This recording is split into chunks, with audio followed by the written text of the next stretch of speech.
What a spectacular audience and what an amazing setting to be marking the 25th edition of ET Awards. Thank you all for being with us here today. And most of all, thank you, ma'am, for joining us this evening. What is going to be India's game plan?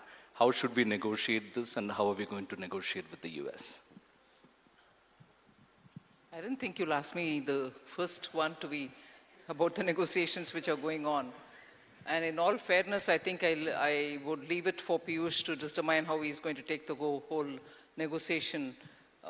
He and his team are at it, even as we speak. Well, in a broad sense, I think both sides should have ambition for a good treaty. And nobody can fault that.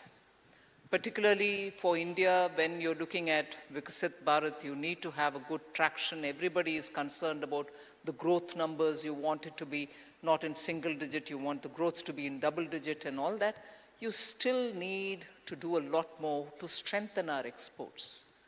And in order to strengthen our exports, not in this sector, not in that sector, across the board, wherever export potential lies, we need to strengthen that. So I'm sure the Commerce Minister is quite seized of this, and he would take this agreement to meet the ambitions that we have in terms of promoting growth, in terms of ensuring that our supply chains are intact and smooth and flowing well, and therefore that would guide his negotiations, I would think. But so geo-economic fragmentation is now a reality. In some ways, it's a reversal of the forces of globalization that have created a lot of prosperity in this century. Do you think this will impede India's growth momentum? I see for every challenge that exists in these kind of fragmentation or tariff war or some economies reaching a deflationary level, lack of demand overseas, I see in each one of them an opportunity. And I would thank that kind of a tendency growing in us who are all in the cabinet. I'm sure Ashwini ji will vouch for what I'm saying. That kind of a tendency being built into us or being allowed to grow within us is something which we draw from the PM. We says wherever there is a challenge, you forget there is an opportunity, not just one, maybe a couple of opportunities in them. So I would think whether it is geo-fragmentation or supply chain disruption, or tariff wars, or strategic disruption to free flow of trade, or multilateralism now taking a different kind of a multipolar angularities.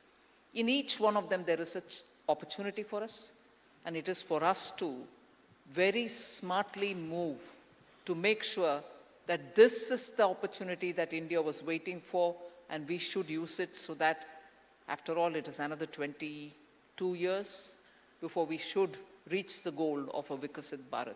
So I'm sure every Indian is expecting all of us to move in that kind of a speed. Sorry to stick to trade on one more question. Now, while this sort of, while other countries also face offensive tariff action from the US, there is a very real chance that some of them could try and dump their goods in India. Is that an eventuality we are seriously watching against? Well, yes, you're already seeing signs of that. Dumping of excess inventory which is sitting with any country, you know largely who we are talking about. When such chances exist, we will have to guard ourselves against it.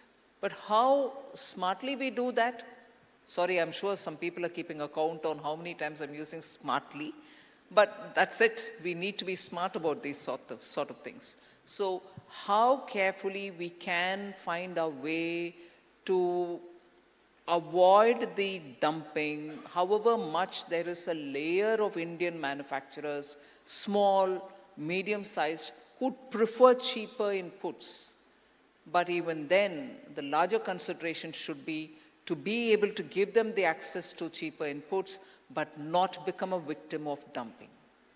These are the balancing kind of acts that we have to do, and that I'm sure many of you all will agree, but I would still say it here, We do it in consultation with the stakeholders. It's not as if we sit in Delhi, we plan for it, and then we do it irrespective of what the stakeholder wants. And in the stakeholder, they are not one block. Within them, there are sections which prefer complete stoppage of dumped goods, and some sections which prefer a calibrated approach on it. So government's task it is to make sure that we plan for it and balance everybody's interests.